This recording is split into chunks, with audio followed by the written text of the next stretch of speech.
Every second of a World Eater's life is agony. Metal spikes driven into their skulls turn thoughts into torture and peace into pain. They don't fight for glory or purpose anymore. They fight because killing is the only thing that makes the screaming stop. And the blood god always demands more. I wake to the screaming of the nails again. Always the screaming. Always the digging. Like rust-coated fingers clawing through the soft matter of my brain. My eyes open to darkness and the taste of copper floods my mouth. I have bitten through my tongue in my sleep again. The pain does not bother me. Pain is all I have known since the nails were driven into my skull. Since I became a son of Ongron. The name brings a fresh surge of agony as the nails bite deeper. Even thinking of our Primarch causes them to sing their hateful song. I am Karkon of the World Eaters. Once I had another name. Once I wore white and blue armor and fought for an emperor who claimed to bring unity to mankind. Now I wear the red and brass of the blood god, and I fight only because the nails demand it. My armor bears the marks of 10,000 battles. Each scar and dent a testament to my survival. Each kill mark a memory of blood spilled in the name of Khorne. I no longer count them. There are too many. Just as there are too few memories of the man I once was. The skull forge groans around me as I rise from my slab. Not a bed. I do not sleep as mortals do.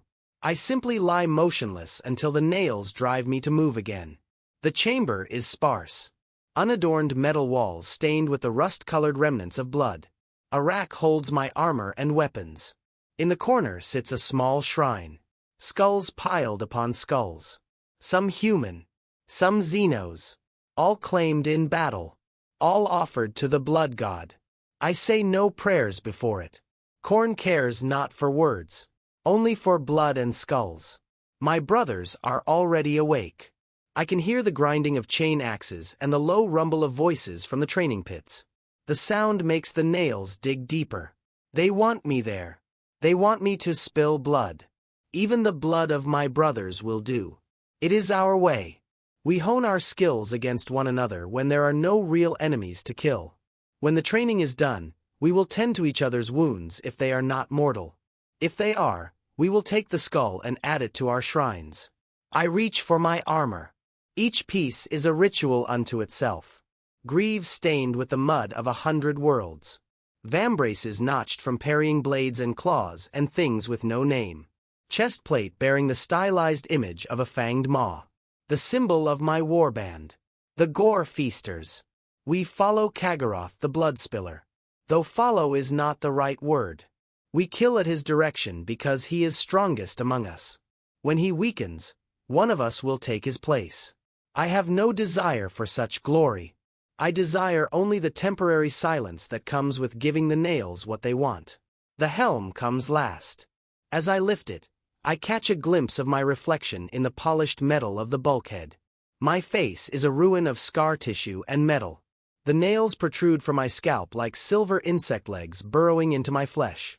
My eyes are bloodshot orbs floating in pools of midnight. The skin around them is stretched tight and pale.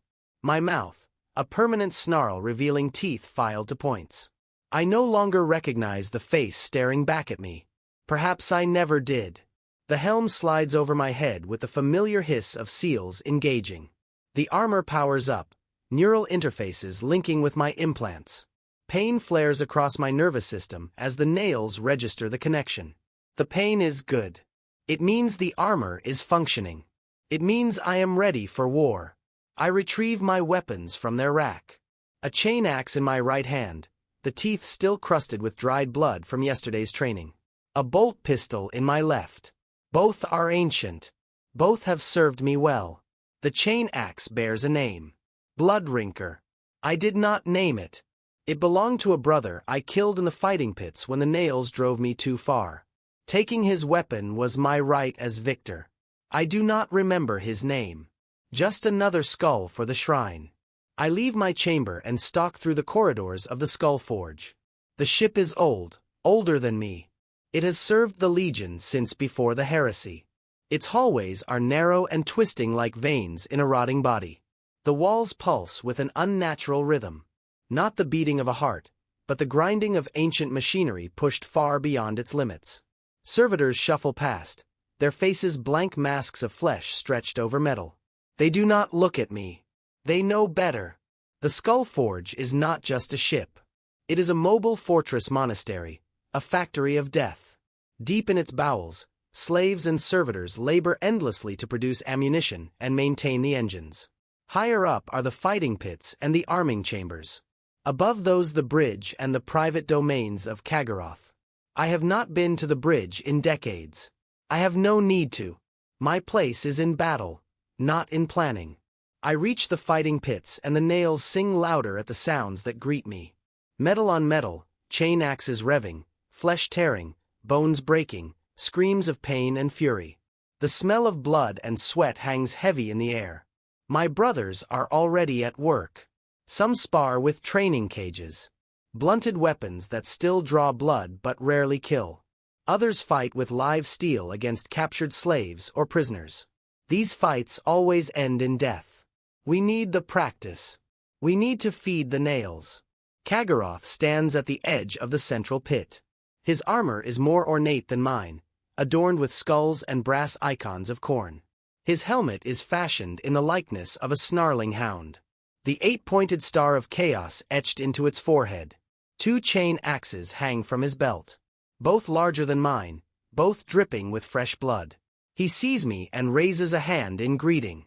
Not friendly. We do not have friends, but recognizing a useful tool. I nod in return and approach.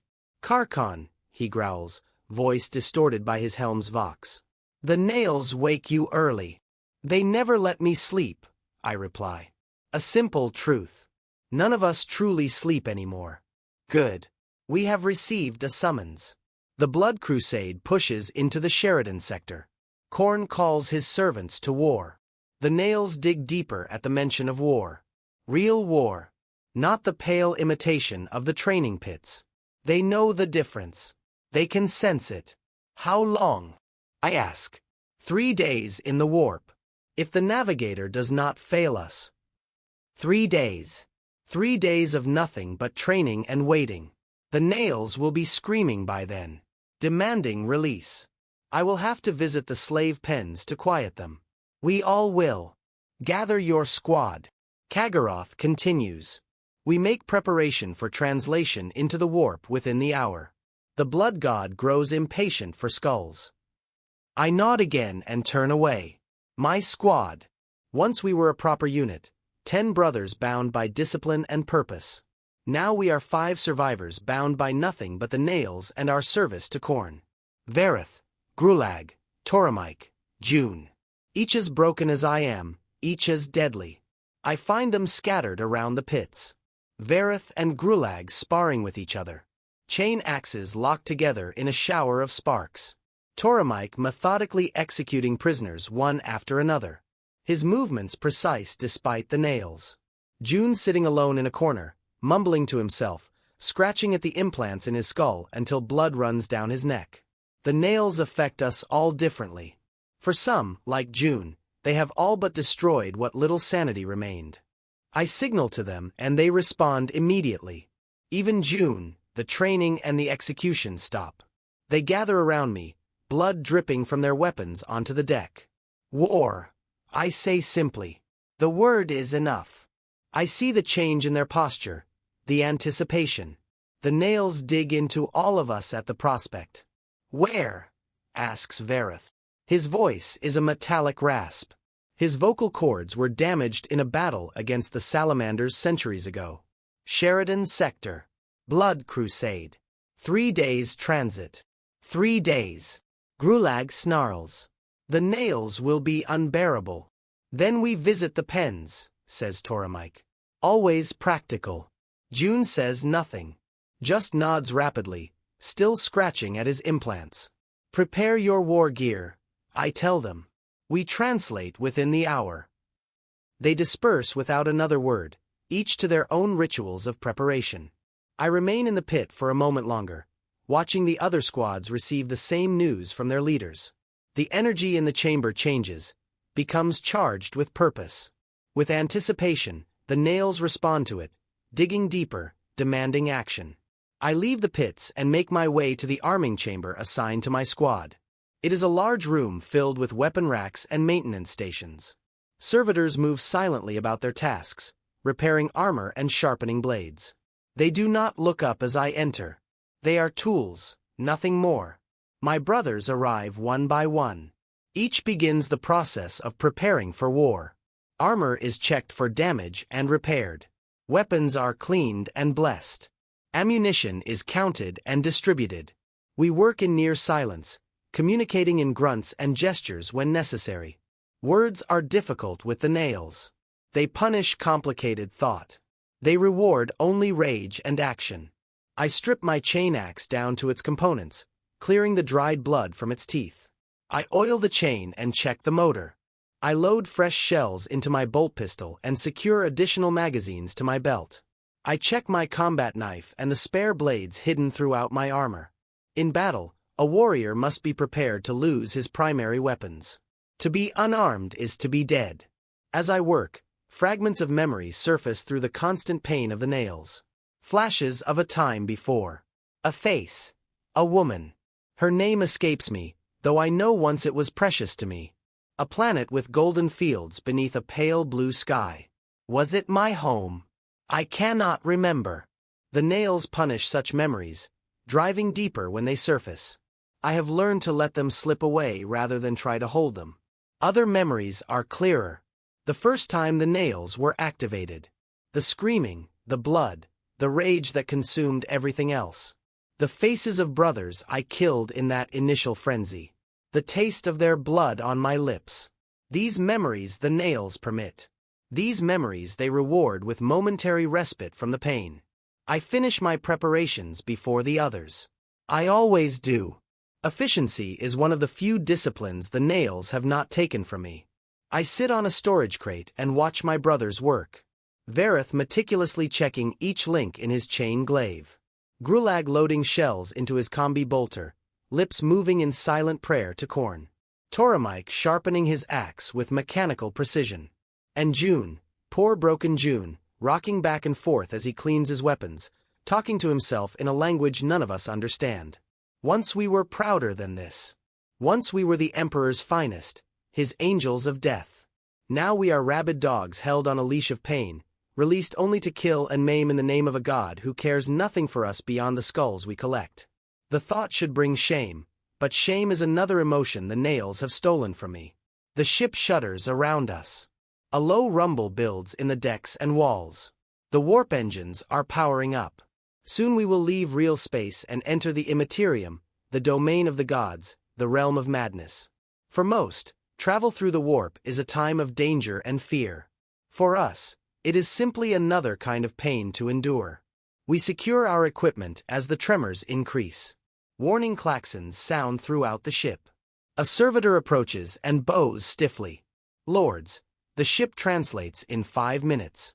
The Bloodmaster requests all warriors secure for warp travel. I nod dismissal and the servitor scurries away. We do not need to be told how to prepare for warp travel. We have done it countless times. We secure our weapons and armor. We strap ourselves into the reinforced seats built into the walls of the arming chamber. We do not retreat to quarters or special chambers as the mortal crew do. The warp holds no terror for us. We have seen worse. The rumbling builds to a crescendo. The deck plates vibrate beneath our feet. The lighting flickers and dims. Then comes the sensation of being turned inside out, of having every atom in your body pulled apart and reassembled incorrectly. For a normal human, the experience would drive them insane. For us, it is barely noticeable through the constant agony of the nails. The Skull Forge enters the warp with a final shudder that ripples through the entire vessel. The lighting shifts from harsh white to a bloody crimson as the ship switches to warp-running protocols. The gravity fluctuates momentarily before stabilizing at a level slightly higher than normal.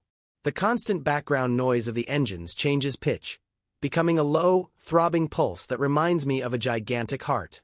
We remain strapped in for several more minutes until the announcement comes that we have successfully translated into the warp and all systems are functioning normally. Then we release ourselves and return to our preparations. 3 days. Grulag growls as he checks the edge on his chain axe for the third time. 3 days with the nails and nothing to kill. There are always the slave pens.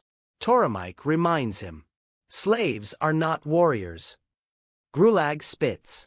There is no honor in such kills. Honor. Vareth laughs.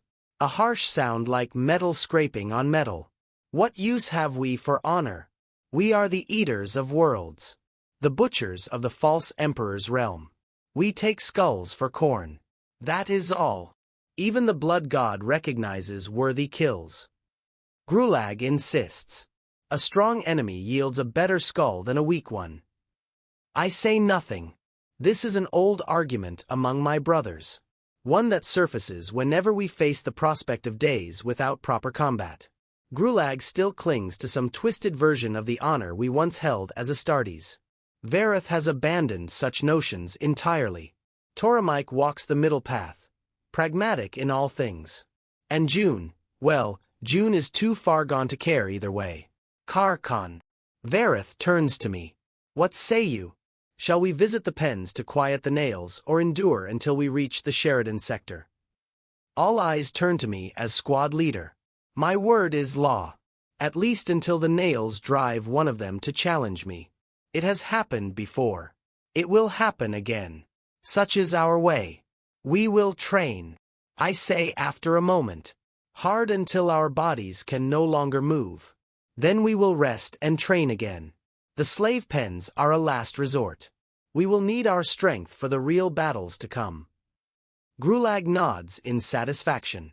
Vareth shrugs. Indifferent. Toromike simply accepts as he accepts all things. June continues to rock back and forth, lost in his private madness. But, I add, if the nails become too much for any of you to bear, you may visit the pens. 1 slave each, no more. We cannot afford to deplete the ship's resources before battle. This compromise seems to satisfy them. Even Vareth nods reluctantly. They know as well as I do that training alone will not silence the nails completely. Not for 3 days, but it may make the pain manageable. We finish our preparations in silence and head back to the training pits. They will be crowded now with every warrior on the ship seeking to occupy themselves during the warp journey. But there will be room enough for us. There is always room for Karkon's squad. We have earned our reputation. We have spilled enough blood in the fighting pits that others give us space. The next 3 days pass in a blur of violence. We train until our muscles scream for mercy. Until our bodies are covered in wounds that even our enhanced healing struggles to close. Until sweat and blood make the deck slick beneath our feet. We spar with each other and with other squads. Always with blunted weapons. Always pulling our strikes just short of lethal force. But still warriors die. It is unavoidable when the nails drive us beyond reason. I lose count of the hours. Time has little meaning in the warp anyway. The ship's chronometers try to maintain a standard schedule, but everyone knows it is a fiction, a convenience for the mortal crew who still need such things to maintain their sanity. For us, there is only the rhythm of combat, rest, and more combat. On what the ship's log calls the second day, June succumbs to the nails. During a sparring match with a warrior from another squad, he suddenly screams and drops his training cage. Before anyone can react, he draws his combat knife and lunges at his opponent, driving the blade up under the chin strap of the other warrior's helmet. The blade finds its mark in the soft tissue of the throat, and blood sprays across the training pit. The other warrior falls, choking on his own blood. He will not die. Not permanently. The apothecaries will save him if they deem him worthy. But the damage is done. June has broken the rules of the pit. Punishment is swift and severe. Kagaroth himself steps into the pit and faces June. No words are exchanged. None are needed. Kagaroth draws one of his chain axes and activates it with a roar that echoes through the chamber. June, still lost to the nails, charges with nothing but his knife. The fight is brief and brutal. June manages to score a single wound, a shallow cut across Kagaroth's forearm. Then the chain axe catches him in the chest, tearing through ceramite and flesh alike. June falls to his knees, blood pouring from the massive wound. Kagaroth raises his axe for the killing blow. I step forward. Lord, I call out. He is my responsibility, my warrior. Kagaroth pauses, the axe held high. He turns his helmeted head toward me, considering. You claim the right of correction, he asks, his voice a rumble of barely contained fury. I do, I confirm. By our savage traditions, a squad leader may execute his own warrior if that warrior breaks the laws of the warband. It is both a right and a duty. Kagaroth steps back, lowering his axe. Then correct him, Karkon. I draw my bolt pistol and approach June. He kneels in a pool of his own blood, the nails finally quieted by the shock of his wound. His helmet has been knocked off in the fight, and I can see his face, his eyes clear for the first time in days. He recognizes me. He knows what comes next. Brother, he whispers, blood bubbling from his lips. Make it clean. I place the muzzle of the pistol against his forehead. Blood for the blood god, I intone. Skulls for the skull throne, he replies, completing the ritual. I pull the trigger. The back of June's head explodes in a spray of blood, bone, and brain matter. His body topples backward to lie still on the deck. In time, the ship's servitors will collect his gene seed if it is still viable. Another will take his skull for the trophy rack. His armor and weapons will be distributed among the squad. Nothing is wasted. Nothing is mourned. I holster my pistol and turn to Kagaroth. It is done. He nods once, then addresses the gathered warriors. Back to training. We reach Sheridan tomorrow. Be ready. The warriors disperse. The spectacle over. I return to my remaining squad members. None of them speak of June. It is as if he never existed. This is our way. The weak are culled.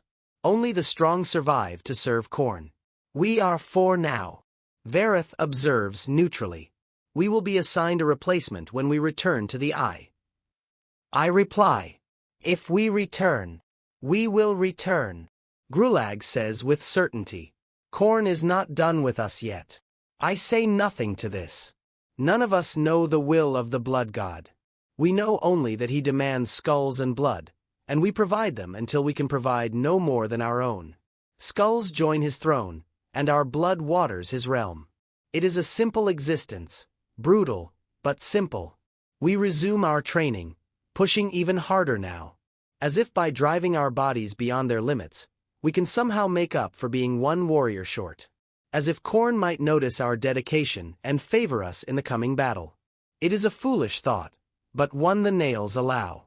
They care only that we continue to move, to fight, to bleed. Whether it is our blood or the enemy's makes little difference to them. The third day passes much like the second.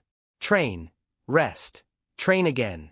The nails scream constantly now, demanding real violence, demanding death that matters. I see the strain in my brothers' faces when they remove their helmets, the bloodshot eyes, the constant tick of facial muscles, the grinding of teeth worn flat from clenching. We are all barely holding on to the last threads of control. None of us visit the slave pens, not even Vareth, who argued for it initially. We have made a pact, unspoken, but understood. We will save our fury for the enemy. We will give the nails what they want soon enough. Finally, the announcement comes. 1 hour to translation back to real space. 1 hour until the Sheridan sector. 1 hour until war. We return to the arming chamber and don our full battle plate. We check our weapons one final time. We secure additional ammunition. We prepare. The ship shudders as it prepares to leave the warp. The deck trembles beneath our feet. The lighting flickers from blood red back to harsh white. Then comes the sensation of being compressed, of every atom in your body being forced back into proper alignment. Again, it is barely noticeable through the constant pain of the nails. With a final violent shudder, the skull forge returns to real space. The warp engines power down with a whine that fades to silence.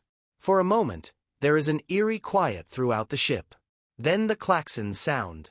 Not the warning of translation this time, but the call to battle stations. The call to war. We make our way to the launch bay where our drop pod waits. Other squads converge from all directions.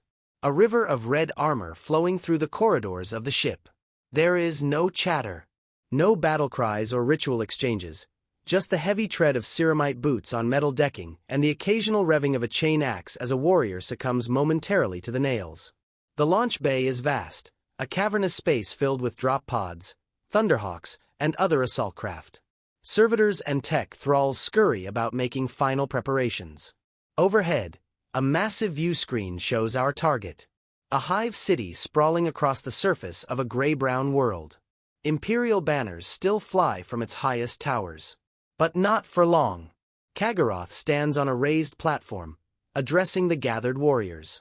His voice booms through external voxcasters, filling the launch bay. Brothers, the blood god calls us to war.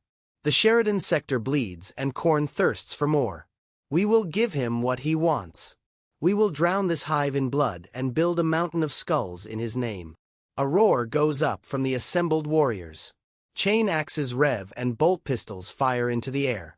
The nails respond to the display, digging deeper, demanding action. I feel my own control slipping as the battle rage builds within me. The Corpse Emperor's lapdogs defend this world. Kaggaroth continues, Space Marines of the White Scars chapter. They are fast. They are skilled. They are worthy opponents. Their skulls will make fine offerings to our god. Another roar. Louder this time. White Scars. I search my fragmentary memories for information about this chapter. Fast attack specialists. Highly mobile. Masters of the hit and run. Not the kind of enemy the World Eaters typically fare well against. But it does not matter. The nails care nothing for tactics or strategy. They care only for close combat, for the feeling of blade biting into flesh. We drop in 5 minutes, Kaggaroth shouts. To your assault craft. Blood for the blood god, skulls for the skull throne. The response is deafening, echoing from the metal walls of the launch bay. We move to our assigned drop pod.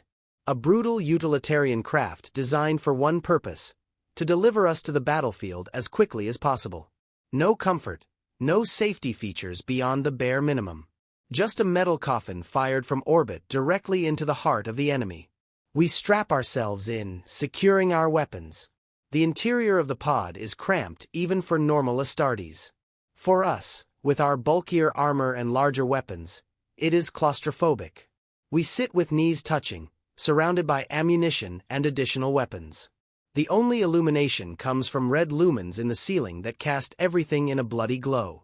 The pod's door closes with a hiss of pneumatics and a solid clang of metal on metal. Darkness envelopes us, broken only by the red emergency lighting and the glow of our helmet displays. The countdown appears on our retinal feeds. 5 minutes, then 4, then 3. The nails dig deeper with each passing second. The anticipation of battle is almost worse than the battle itself. Almost. I grip the harness that holds me in place. Ceramite gauntlets creaking with the pressure. Across from me, Grulag is mumbling prayers to Khorne. His voice a low growl barely audible over the sound of the pod systems powering up. 2 minutes. I access the external feed from the Skull Forge's auger array. The hive city fills my vision. Massive walls, defense lasers, void shields, a formidable target. But I can also see the first wave of our assault. Drop pods and thunderhawks already descending through the atmosphere, trailing fire like vengeful meteors.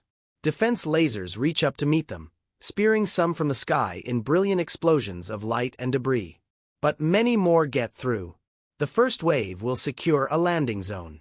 We are the second wave. The hammer blow that will crack the hive open like an egg. 1 minute. The pod shudders as the launch mechanisms engage. Clamps release and grab plates activate, holding us in place while the pod is moved into position over the launch tube. The shaking increases as the pod locks into the firing mechanism. 30 seconds. The external feed shows more of our forces deploying. A massive Chaos Titan stomps across the landscape toward the hive. Each step crushing buildings and vehicles beneath its massive feet.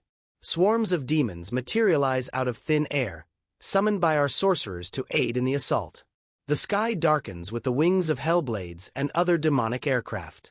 10 seconds. The nails are screaming now, demanding release, demanding blood. My vision narrows to a red tunnel. My breathing comes in ragged gasps. My hearts pound in my chest like twin drums of war. I am no longer Karkan. I am no longer anything but a vessel for the butcher's nails. A tool of corn, a killer given purpose only by killing. Launch. The pod fires from the tube like a bullet from a gun. G-forces slam me back into my seat despite my enhanced physiology and the compensators built into the pod. The sensation lasts only moments before the artificial gravity stabilizes and the true descent begins. We hurtle through the void toward the planet below. The pod's heat shield engages as we hit the upper atmosphere, and the temperature inside the cramped compartment rises dramatically. Our armor compensates, cooling systems working overtime. Outside, the air ignites around us, turning the metal shell of our conveyance into a miniature sun, hurtling toward the surface. The ride is violent. The pod bucks and shakes as atmospheric turbulence buffets it from all sides. Warning runes flash across my retinal display. Heat levels critical. Structural integrity compromised on multiple sections. Course deviation due to defensive fire. None of it matters. Either we reach the ground intact or we die in the attempt. There is no middle ground. I checked the tactical display. Our projected landing zone is a large plaza near the center of the hive. A strategic choice. We will be surrounded by enemies on all sides, but we will also be in position to strike at the heart of the Imperial defense. It is the kind of reckless, brutal strategy that Kagaroth favors. The kind that costs many lives, but often achieves objectives through sheer violence and momentum. Proximity alarms sound as we enter the lower atmosphere.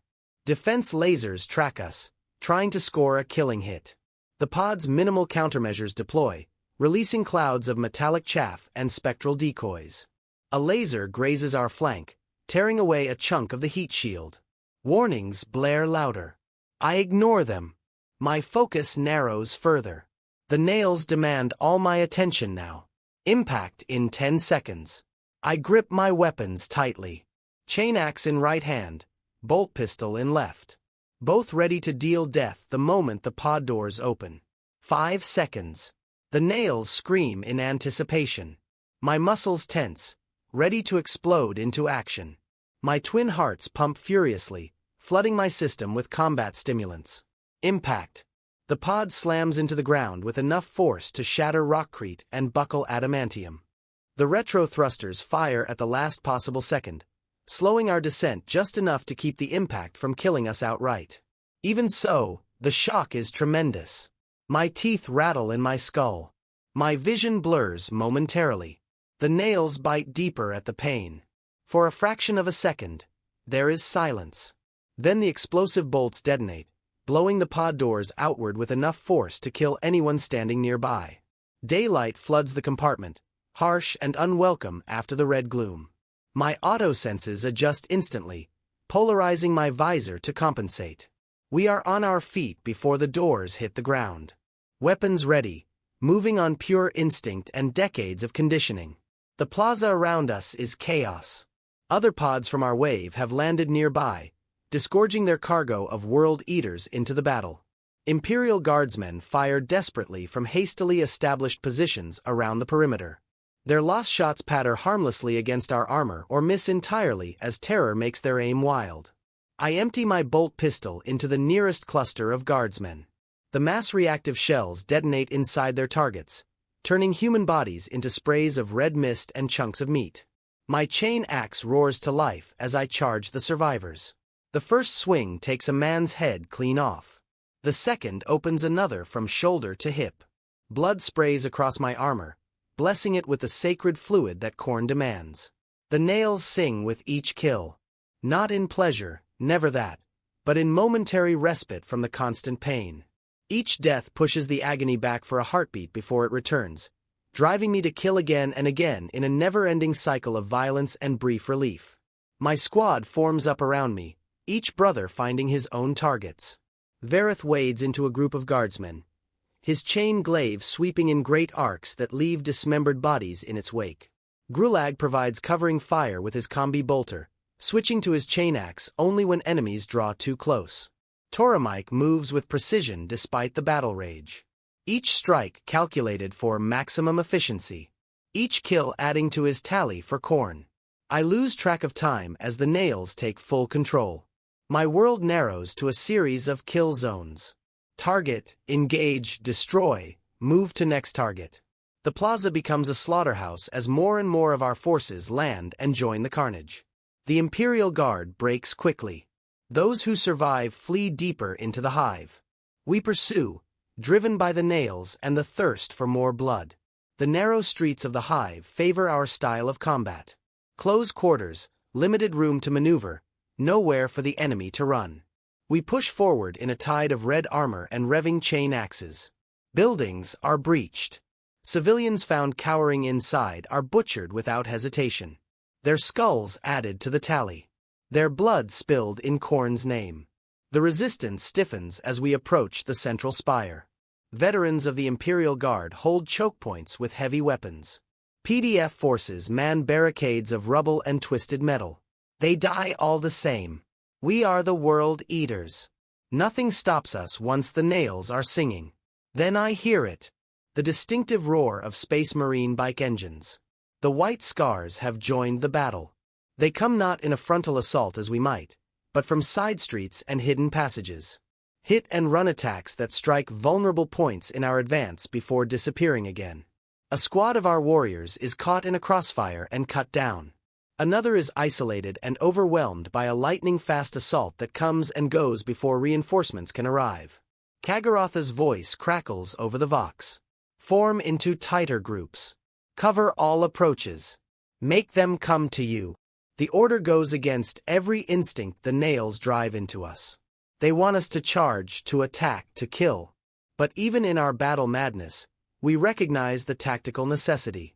The White Scars are using our aggression against us, drawing us into traps and killing zones. We must adapt or die. My squad takes position in the ruins of what was once a hab block. A multi-story building with clear lines of sight in all directions. Defensible, sturdy, a good place to make a stand. We barricade the ground floor entrances and set up firing positions at the windows. Then we wait. The waiting is agony. The nails dig deeper with every moment of inaction. I pace the room like a caged animal, chain axe revving occasionally as the pain spikes. My brothers are little better. Grulag mutters darkly to himself. Vareth tests the edge of his blade repeatedly. Toromike alone remains relatively still, his discipline holding even now. They come, Toromike says suddenly, his enhanced hearing picking up what the rest of us cannot yet detect. Bikes, at least a full squad approaching from the east. I move to the eastern window, careful to stay back from the opening to avoid presenting a target. In the distance, I can hear the growl of engines growing louder. The White Scars are coming. Fast attack, their specialty. But they are coming to us on our terms. The hunter becoming the hunted. Prepare, I order. Bring fire when they enter the kill zone. Vareth left flank. Toromike right. I will take point. Remember, they are Astartes.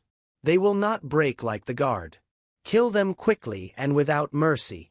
My brothers move to their assigned positions. Weapons ready. The sound of engines grows louder. Then I see them. White armor with red lightning patterns. Astartes on assault bikes moving at incredible speeds through the rubble-strewn streets. 10 of them. A full tactical squad. They weave in complex patterns, making themselves difficult targets, even in the confined space of the street. They are still beyond effective range of our bolt weapons. When the lead rider spots our position, he signals to the others and the formation changes. They will try to flank us, to hit the building from multiple sides at once. A sound tactic against a normal enemy. But we are World Eaters. We have prepared for this. Let them commit. I vox to my squad. Wait for my signal. The White Scars split into 2 groups, 5 riders each. One group continues toward the front of the building. The other swings wide, aiming for the rear entrance. They accelerate, pushing their bikes to maximum speed for the assault. The lead group reaches the kill zone. the area in front of the building that we have prepared with concealed tank traps and other obstacles. The first bike hits a buried piston that fires upward as the weight triggers it. The rider is thrown clear, his bike a crumpled wreck. The others swerve to avoid his fate, but they have committed now. They are in the kill zone with no clean way out. Now! I vox. Grulag opens fire with his combi bolter. The heavy caliber rounds striking with incredible accuracy despite the speed of the targets.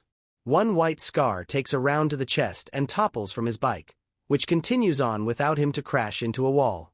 Another loses control as a bolt destroys his front tire, sending him skidding across the rockcrete. 3 riders make it through the kill zone and reach the building. They abandon their bikes in a controlled slide and draw their weapons as they hit the ground running. Chainswords and bolt pistols. Close combat specialists like us, but not like us. They fight with skill and training. We fight with madness and fury. I charge down the stairs to meet them at the barricaded entrance. They are trying to force their way in, using crock grenades to clear the obstacles we placed. The first explosion rocks the building, clearing most of the barricade. The second will breach it entirely. I reach the ground floor just as the second grenade detonates. The blast throws debris in all directions. Through the dust and smoke, the first white scar enters. His armor is pristine compared to mine, gleaming white with red lightning decorating his pauldrons. His chainsword whirs as he advances cautiously, bolt pistol sweeping the room for targets. I do not give him time to spot me. I charge from the shadows, chain axe raised high. He reacts with incredible speed, bringing his chainsword up to parry my strike. The weapons meet in a shower of sparks and a scream of tortured metal. For a moment, we are locked together, straining against each other's transhuman strength. Traitor! He hisses, his voice distorted by his helm's vox. Corpse worshipper, I reply, putting more pressure on my weapon. The deadlock breaks as the second white scar enters and fires his bolt pistol at me. The shell impacts my shoulder pauldron, blowing a chunk of ceramite away, but failing to penetrate to the flesh beneath. I use the momentary distraction to disengage from the first warrior and swing my chain axe at the newcomer. He tries to dodge, but the confines of the entrance limit his mobility. The chain axe catches him on the arm, the adamantium teeth chewing through his armor and into the flesh beneath. Blood sprays as I yank the weapon free, preparing for another strike. But the first white scar is on me again, his chainsword scoring a hit across my back. Pain flares and the nails respond, driving deeper into my brain, demanding more violence, more blood. I roar and spin, my chain axe describing a horizontal arc that forces both enemies to backstep. In the momentary space this creates, I draw my bolt pistol with my free hand and fire point blank at the injured warrior. The shell takes him in the faceplate, shattering the ceramite and destroying everything behind it. He drops like a puppet with cut strings. One down. The other snarls in anger and charges, abandoning caution for vengeance. A mistake. I sidestep his rush and bring my chain axe down on his exposed back. The weapon bites deep, severing his spine and shredding vital organs. He falls face first onto the debris-strewn floor and moves no more. The third white scar appears in the doorway, assessing the situation with the quick precision of a veteran. He sees his dead brothers and me standing over them, bloody chain axe in hand. Instead of charging in as the second had done, he withdraws, firing his bolt pistol to cover his retreat. I pursue, the nails demanding I finish what I've started. As I exit the building, I become aware of the larger battle again. The second group of white scars has engaged Vareth and Toromike at the rear of the building. Gunfire and the clash of blades echoes from that direction. Grulag continues to provide fire support from the upper floors, his bolter barking in disciplined bursts. The retreating white scar has reached his bike and mounts it in one fluid motion. The engine roars as he kicks it to life, preparing to speed away. I raise my bolt pistol and fire, but the range is extreme for a pistol shot and the round goes wide. He guns the throttle and the bike leaps forward, but he does not get far. A massive figure steps out from a side alley directly into his path. Kagaroth, his armor splattered with fresh blood. Chain axe in one hand and a severed white scar head in the other. The biker tries to swerve, but it is too late. Kagaroth swings his chain axe in a downward arc that catches the bike's front wheel. Metal shrieks as the weapon tears through it, sending the rider catapulting over the handlebars. He lands hard but rolls with the impact. Coming up in a fighting stance with chains word ready, a skilled warrior, a worthy opponent. Kagaroth laughs, a sound like rocks grinding together, and tosses the severed head aside. Then he charges. The fight is brief but spectacular. The White Scar is fast, using his superior mobility to avoid Kagaroth's powerful but somewhat slower strikes. He lands several hits, scoring deep gouges in Kagaroth's armor, but none are fatal. None even slow the World Eater down. And when Kagaroth finally connects with a backhanded swing of his chain axe, the result is devastating. The weapon tears through the White Scar's torso, cutting him nearly in two. He falls in a spray of blood, choking his last breaths into the dust. Kagaroth turns to me, his helmet's red-eye lenses fixing on my position. Status: 3 White Scars confirmed killed at the front entrance, I report. Unknown number engaging the rest of my squad at the rear. Deal with them, he orders. Then prepare to advance on the central spire. We have the vanguard position. The glory will be ours. I nod and turn back to the building. As I do, Grulag voxes from his position upstairs. Brother, the rear is clear. Vareth and Toromike have eliminated the enemy. Var is wounded but functional. Regroup on the ground floor. I order. We move on the central spire with Kagaroth. We converge in what was once the Hablock's lobby. Vareth has a deep gash in his left thigh where a chainsword found a gap in his armor. The wound would incapacitate a normal human, but for an Astartes, especially one driven by the nails, it is merely an inconvenience. He has applied a temporary seal to prevent further blood loss. It will hold until the apothecaries attend to him after the battle, assuming any of us survive that long. The White Scars are formidable, Toromike notes, inspecting a deep gouge in his vambrace. They fight well for lapdogs of the false emperor. They die all the same. Grulag grunts, reloading his combi bolter. How many did you take? I ask them.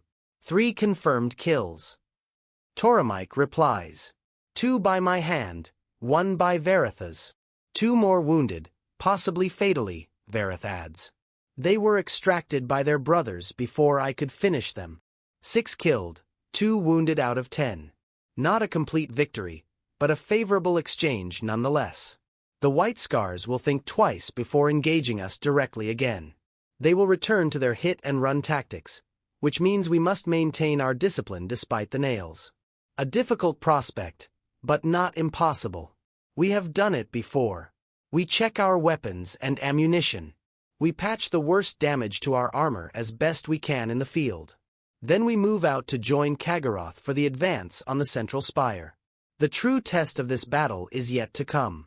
The heart of the hive will be heavily defended. The White Scars will have concentrated their forces there.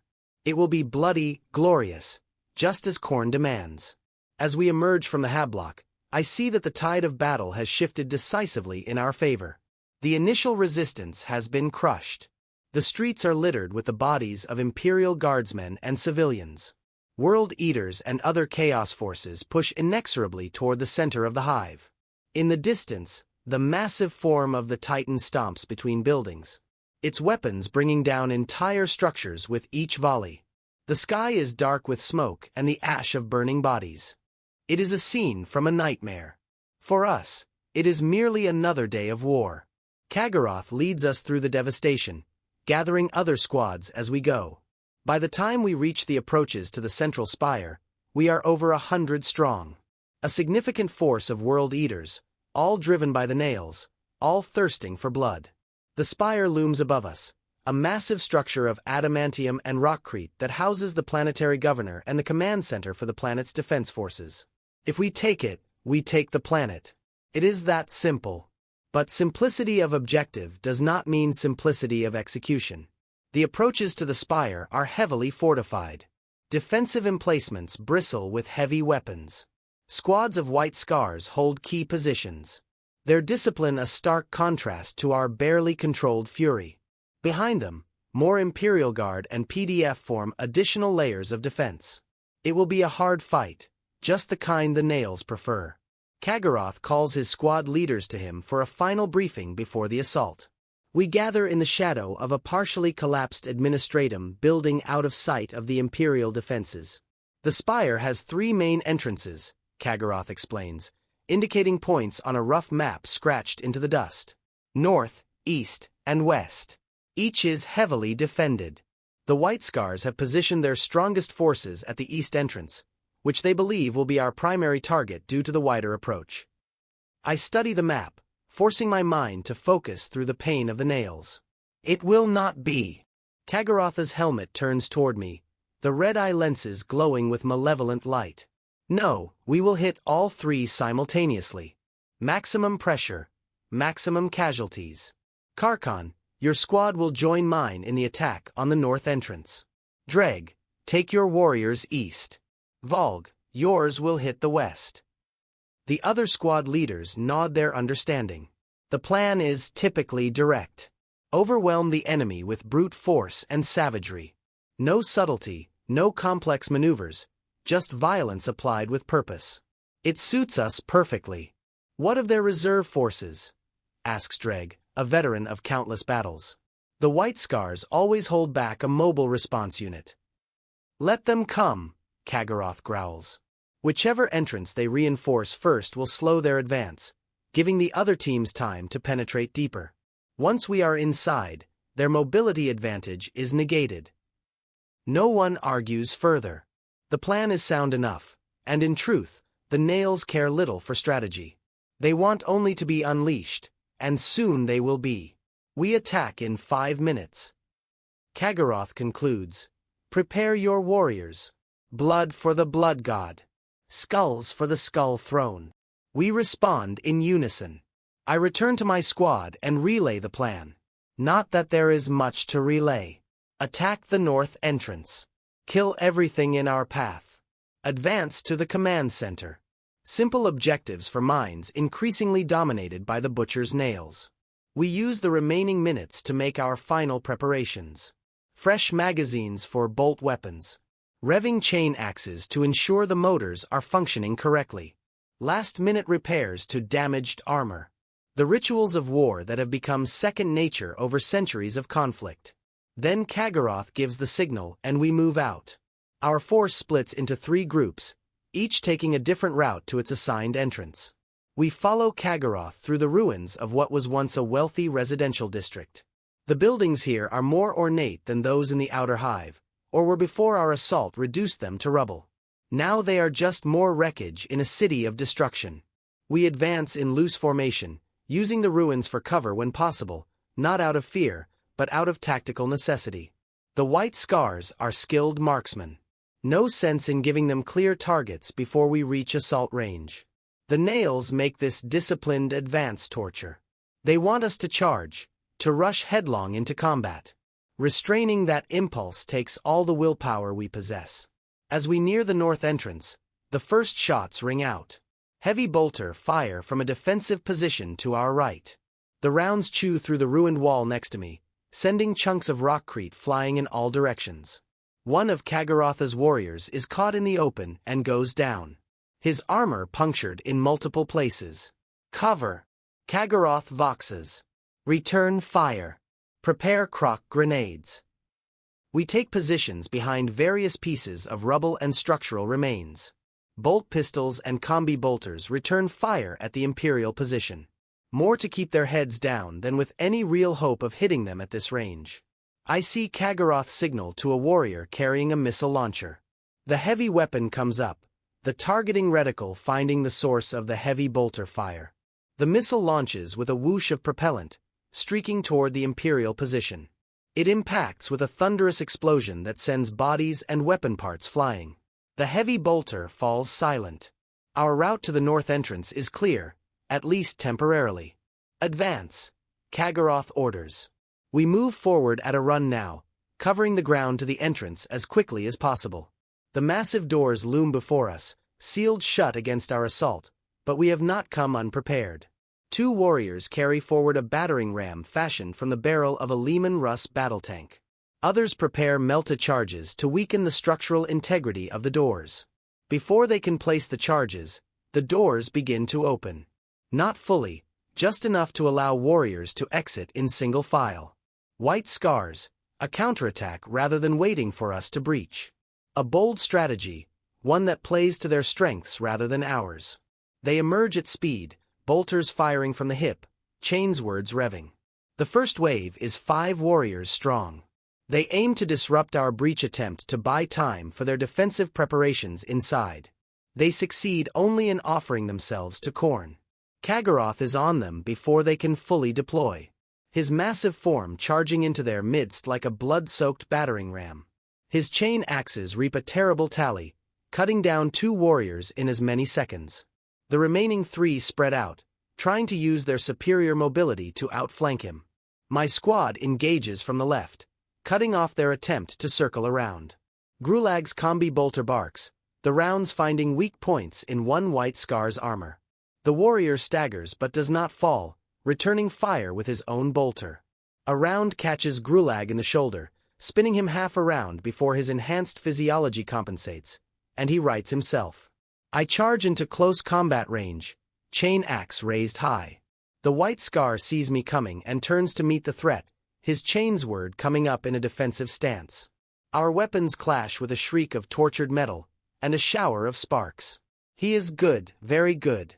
His blade moves with blinding speed, parrying my attacks and launching counters of his own. One cuts a groove across my chest plate, not deep enough to penetrate, but a warning of what might happen if I am not careful.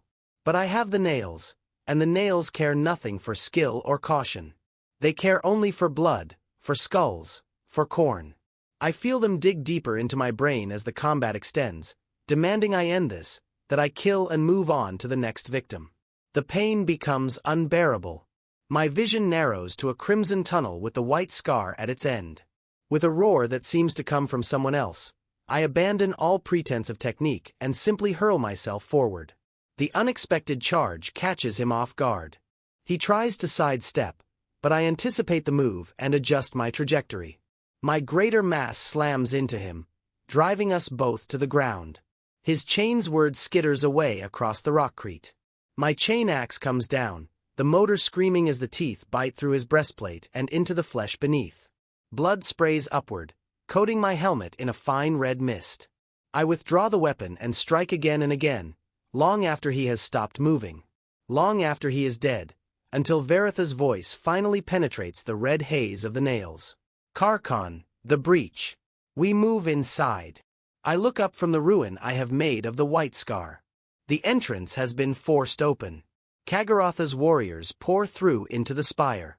My squad awaits me, ready to join the advance. I stand, retrieving my bolt pistol from where it fell during my berserk charge. With effort, I push back against the nails, regaining some semblance of control, enough to function as a squad leader again, enough to direct our part in the assault. We enter the spire, moving from the harsh daylight outside into the dimmer artificial lighting within. The entrance hall is vast with a high ceiling and ornate columns supporting a gallery. Above the floor is polished marble, now slick with blood. Bodies of PDF troopers and a few White Scars litter the ground, evidence of the initial breach. Ahead, more fighting rages as Kagharotha's warriors push deeper into the structure. Form up. I vox to my squad. We advance behind Kagharotha's position. Watch the gallery above. Likely ambush point. We move forward in loose diamond formation. Weapons ready. The fighting ahead grows in intensity. Bolter fire echoes off the marble walls. Screams of the dying, both loyal and traitor, fill the air. The smell of blood and promethium and discharged weapons hangs heavy around us. As we approach a junction in the corridor, movement above catches my eye. I look up just in time to see White Scars rappelling down from the gallery. An ambush as I had predicted. They land in our midst. Chainswords already swinging. One drops directly in front of me, his blade aimed at my throat. I parry with my chain axe. The teeth of both weapons screaming as they mesh together.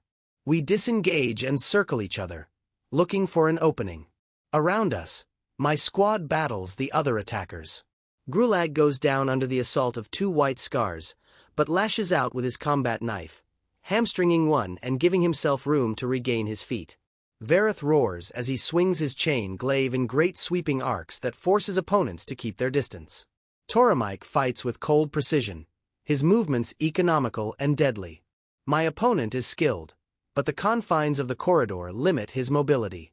And the nails give me a strength and ferocity that no loyal Astartes can match. I press forward, chain axe and bolt pistol working in concert. A shot grazes his pauldron. My axe scores a hit on his arm. He counters with a thrust that penetrates the weak point at my elbow joint. Pain flares and the nails respond by digging deeper. With a roar that echoes from the marble walls, I headbutt him, the force cracking both our visors. His grip on his chainsword loosens momentarily, and I take the opportunity to bring my chain axe down in a vertical strike that splits his helmet and the head inside it. He falls, blood and brain matter spilling onto the polished floor. I turn to assist my squad, but find they have dealt with their attackers as well. Grulag bleeds from multiple wounds, but remains combat effective. Varetha's chain glaive drips with fresh blood. Toromike stands over the bodies of 2 white scars, methodically retrieving his combat knife from the eyelens of one. Status: iVox. Operational, Toromike responds. Ready to kill, growls Vareth. The nails sing, Grulag says, which is answer enough. We push forward, following the sounds of battle deeper into the spire. The corridors narrow as we advance, the opulence of the entrance hall giving way to more utilitarian spaces. Administrative offices, living quarters for staff, storage rooms, all now running with blood as Kagharatha's warriors slaughter everyone they find. We catch up to the main assault force as they reach a heavily fortified internal checkpoint. A blast door blocks further progress. Heavy weapons fire from gun ports on either side, keeping our forces pinned down in the approach corridor. Several of our warriors lie dead or dying in the kill zone before the door. Kagharoth has pulled his remaining forces back around a bend in the corridor out of the direct line of fire. Karkhan, he acknowledges as we join him. The path to the command center is through that door. The Loyalists have concentrated their defenses there. Melta charges. I suggest, eyeing the thick adamantium of the blast door. They will be expecting that, Kagharoth replies. And the kill zone is too well covered. Anyone approaching with charges would be cut down before they could place them. I consider our options, forcing my mind to function through the constant agony of the nails. The ventilation system, I say finally. There must be maintenance ducts large enough for an Astartes to navigate. Kagharatha's helmet turns toward me, the red-eye lenses regarding me steadily. Then he nods. A sound plan. Take your squad and find a way around. We will continue to assault the door directly to hold their attention. Blood for the blood god, I intone. Skulls for the skull throne, he replies, completing the ritual. I lead my squad back the way we came, searching for access points to the maintenance system. The nails protest this delay in the killing. They want direct action. Frontal assault, blood, and skulls now, not later. But I force them down through sheer will, focusing on the task at hand. We find what we are looking for in a side chamber. A maintenance access way sealed with a simple lock that Vareth breaks with a single blow from his chain glaive. The passage beyond is narrow and dark. Our armor scrapes against the walls as we enter single file. Not ideal conditions for an Astartes in power armor, but navigable. The duct system is a maze of passages. Some barely large enough to crawl through, others tall enough to stand in. We are forced to remove our helmets in the narrowest sections, which makes the nails even harder to bear without the neural dampeners built into our battle plate. But we push on, guided by the internal mapping system in my armor, which gives a rough schematic of the spire's layout. We emerge from the ducts into a room filled with cogitator banks and monitoring equipment. The command center's auxiliary systems chamber. 2 tech priests look up in shock as we climb out of an access panel in the floor. They reach for weapons, but Toromike is on them before they can fire. His chain axe making short work of their mostly unarmored bodies. Their red robes turn a darker crimson as blood soaks through the fabric. Where now? Vareth asks, scanning the room for exits. I check my tactical display. Through there, I indicate a doorway on the far wall. Should lead to a corridor that runs behind the checkpoint. We can take the defenders from the rear. We move through the door and find ourselves in exactly the position I had hoped for. A corridor running perpendicular to the one where Kaggarotha's forces are pinned down. At the intersection, I can see the rear of the Imperial defensive position. Heavy weapons teams man the gun ports, pouring fire into the approach corridor. White scars direct the defense, their distinctive armor standing out among the naval armsmen and Imperial Guard who make up the bulk of the defenders. They have not noticed us yet. Their attention is fully focused on the frontal assault. We have achieved complete surprise. Grenades. I vox to my squad. Then full assault. Each of us unclips frag grenades from our belts. The simple but effective weapons will cause maximum casualties in the confined space of the checkpoint. We prime them simultaneously and throw. The grenades sail through the air in perfect arcs, landing among the defenders before they even realize they are under attack from behind. The explosions are deafening in the enclosed space. Shrapnel tears through unarmored bodies. The heavy weapons fall silent as their crews are shredded. The white scars, protected somewhat by their power armor, survive the initial blasts, but are disoriented and wounded. We charge into the smoke and confusion, weapons ready. The nails sing with anticipated violence. My chain axe finds its first victim, a naval armsman trying to swing a loss gun in my direction. The weapon tears through his flak armor and into the flesh beneath, barely slowing as it exits his back. I move on to the next target without a second thought. A white scar rises from the carnage. Blood streaming from a dozen wounds, chainsword in hand. He charges at me with the desperation of a warrior who knows he is doomed, but refuses to die without taking an enemy with him. Our weapons meet with the now familiar scream of metal on metal. He is weakened by his wounds, but still dangerous. A thrust of his chainsword finds a gap in my armor at the waist, penetrating the black carapace beneath. Pain flares and the nails respond. The world narrows once again to a red tunnel with only my enemy at its end. I drop my bolt pistol and grab his sword arm with my free hand. With strength born of pain and rage, I tear the limb from its socket in a spray of blood. He does not scream. Space Marines are conditioned to ignore pain far beyond human tolerance. Instead, he tries to head-butt me, even as his lifeblood pumps from the ruined stump of his arm. My chain axe ends his defiance, the teeth chewing through his gorget and into his neck. His head topples backward, held to his body by only a few strands of flesh. He falls and I move on to the next victim and the next and the next. By the time Kaggarotha's forces breach the blast door from the other side, the checkpoint is a charnel house. Not a single defender remains alive. My squad stands amid the carnage, weapons dripping with fresh blood, armor spattered with gore. The nails are momentarily sated. The pain receded to a dull throb rather than the usual sharp agony. Kaggaroth strides through the ruined blast door, his massive form dominating the space. He surveys the slaughter with approval visible even through his helmet. "Well done, Karkon," he says. "The path to the command center is clear. The glory of final conquest will be ours. We advance together now." A tide of red armor flowing through the corridors of the spire toward its heart. The remaining defenders put up what resistance they can, but it is futile. They die where they stand or flee only to be hunted down in side passages and storage rooms. None escape the blood tide. Finally, we reach the command center itself. A massive armored door blocks our path. Unlike the checkpoint, this one has no gun ports, no external defenses. It is designed to be sealed from within and to withstand prolonged assault. But we have not come unprepared. Two of Kaggarotha's warriors step forward carrying melta charges. The specialized demolition devices are designed specifically for breaching such barriers. They place the charges at strategic points around the door's frame and connect the detonators. We fall back to a safe distance as Kaggaroth gives the signal. The explosion is not loud, but the flash of heat is intense. The melta charges do not simply explode.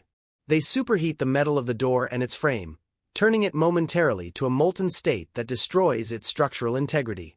When the glow fades, the door simply falls inward with a heavy clang. Beyond lies the command center, a large circular room filled with cogitator stations, tactical displays, and communication equipment. The planetary governor stands at the center, surrounded by his senior staff and the last of his white scar protectors. 5 of them, veterans by their markings, the elite of the elite. They form a protective ring around the governor, weapons ready. "Surrender," Kagaroth voxes, his voice booming through external speakers. "Kneel before Khorne and your deaths will be quick." The governor, a portly man in ornate robes now stained with sweat and grime, looks to the white scars. Their sergeant, identified by the additional honors on his armor, shakes his head slightly. "No surrender. Fight to the last, the Imperial way. We will never bow to traitors or their dark gods." The governor replies, his voice surprisingly steady given the circumstances. "The Emperor protects. The Emperor is a corpse," Kagaroth snarls. "And soon you will join him." He signals the advance and we pour into the command center. The white scars meet us head-on. A wall of white armor and flashing blades. The clash is titanic. Elite versus elite. Loyal Astartes at their best against the savage fury of the World Eaters. I find myself facing the sergeant, his power sword crackling with energy as he brings it down in an overhead strike that would split me from helm to groin if it had connected. I sidestep, bringing my chain axe around in a horizontal sweep aimed at his midsection. He parries with casual ease, the power field of his blade shorting out the teeth of my chain axe where they meet. We disengage and circle each other, looking for an opening. He is good, better than any opponent I have faced today. His movements are fluid, economical, with no wasted energy, a true master of his craft. In my prime, before the nails, I might have matched him skill for skill. But I am not that warrior anymore. I am something else. Something the nails have made. He attacks again, a complex series of strikes and thrusts that force me onto the defensive. My chain axe moves frantically to parry, the motor screaming in protest at the abuse. A thrust gets through my guard, the power sword penetrating my left pauldron and biting into the muscle beneath. Pain flares and the nails dig deeper. The world goes red. The pain becomes everything and nothing. The nails scream for blood, for death, for skulls, for the skull throne. I no longer fight with skill or technique. I fight with pure, unadulterated rage. My chain axe becomes a blur of motion, attacking from every angle with no pattern or strategy, just unbridled fury made manifest. The sergeant's superior skill keeps him alive for several more exchanges. He parries what strikes he can and dodges the rest, but I can see the strain in his movements. No one can maintain that level of defensive precision indefinitely. Especially not against an opponent who feels no pain, who does not tire, who is driven by something beyond mere transhuman endurance. The end comes suddenly. He overextends on a thrust, trying to finish me with a killing blow to the throat. I duck under the strike and bring my chain axe up in an underhanded swing that catches him in the abdomen. The teeth bite deep, chewing through ceramite and then flesh and bone beyond. Blood sprays as I wrench the weapon upward, opening him from navel to sternum. He falls to his knees, somehow still alive, still clutching his power sword. "The Emperor," he gasps, blood bubbling from his lips, "is not here." I finish for him before bringing my chain axe down on his neck, severing his head in a single stroke. It rolls across the deck, coming to rest against a cogitator station, the eyes still open in death. I look up to find the battle is over. The other white scars lie dead, taken down by superior numbers, if not superior skill. The governor and his staff are on their knees, surrounded by world eaters with revving chain axes. Kagaroth approaches them, his armor so covered in blood that the original red is indistinguishable from the fresh gore. "Planetary Governor Haxus," he intones, using the man's name for the first time. "You have lost. Your world belongs to Khorne now. Have you any final words before you join your corpse god?" The governor raises his head, his face a mask of defiance, despite the fear evident in his eyes. "The Imperium will reclaim this world. The Emperor's light cannot be extinguished by the likes of you. His vengeance will dash. He gets no further." Kagaroth's chain axe descends, cutting off both the governor's words and his head. The body topples forward, blood pumping from the severed neck to pool on the deck plates. One by one, the staff meet the same fate, their skulls claimed for corn. When the last of them falls, Kagharoth turns to us, raising his bloody chain axe high. The spire is ours. The planet is ours. Blood for the blood god. Skulls for the skull throne. The response echoes from the walls of the command center. A roar of triumph and devotion that seems to shake the very foundations of the spire. The rest of the day passes in a blur of mopping up operations. Pockets of resistance are eliminated. The surviving population is rounded up for slavery or sacrifice. The planet's resources are catalogued for exploitation by the forces of chaos. And through it all, the nails continue to dig into our brains, momentarily quieted by the slaughter, but never truly silent, never truly satisfied. As night falls, we return to the Skull Forge, our armor bearing the marks of battle, our weapons dulled with use. The dead are left where they fell. The wounded are tended by apothecaries who care more for the gene seed they can harvest than the warriors they might save. Those too damaged to fight again are given the Emperor's peace. Their skulls added to the tally for corn. The strong survive, the weak perish. It is the way of the world eaters, the way of the nails. In my chamber aboard the ship, I remove my armor piece by piece. Each item is placed carefully on its rack, ready for the tech thralls to repair and bless before the next battle. My wounds are minor by Astartes standards. The puncture in my side, the cut to my shoulder, they will heal within days. The nails have already begun to quiet, the constant agony receding to a dull ache that is almost pleasant by comparison. They are satisfied. For now, I clean my weapons myself, unwilling to trust that sacred duty to anyone else. The chain axe's teeth are clogged with dried blood and fragments of bone. The bolt pistol's barrel is fouled with residue from dozens of shots.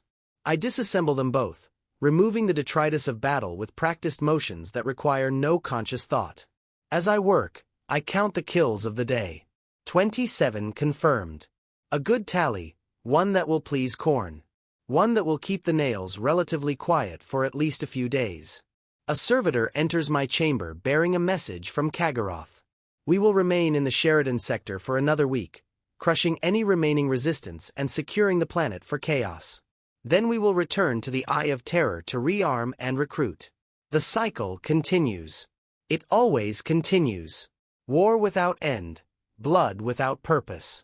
Skulls for a god who cares nothing for those who gather them. As I lie on my slab, waiting for the few hours of unconsciousness that pass for sleep among our kind, I find myself thinking of the White Scar Sergeant, the skill with which he fought, the conviction in his eyes, even as death approached. For a brief moment, I feel something like regret, a faint echo of the man I once was, the warrior who fought for more than just the temporary silencing of the pain in his head. But the moment passes. The nails dig deeper at the mere suggestion of such weakness, punishing the thought with fresh agony. I embrace the pain. I surrender to it. I let it wash through me, scouring away the last vestiges of humanity. Tomorrow there will be more killing, more blood, more skulls. The nails will be satisfied again. And that is all that matters now. All that can matter. For I am Karkon of the World Eaters. I am the Butcher's nails. I am Khorne's weapon in this galaxy of endless war, and I will kill until I am killed. It is the only peace left to me. In the darkness of my chamber, I make out the dim outline of my skull shrine. The trophies of countless battles stare back at me with empty eye sockets. One day, my skull will join them on someone else's shrine. One day, but not today. Today I have killed. Today I have pleased the blood god.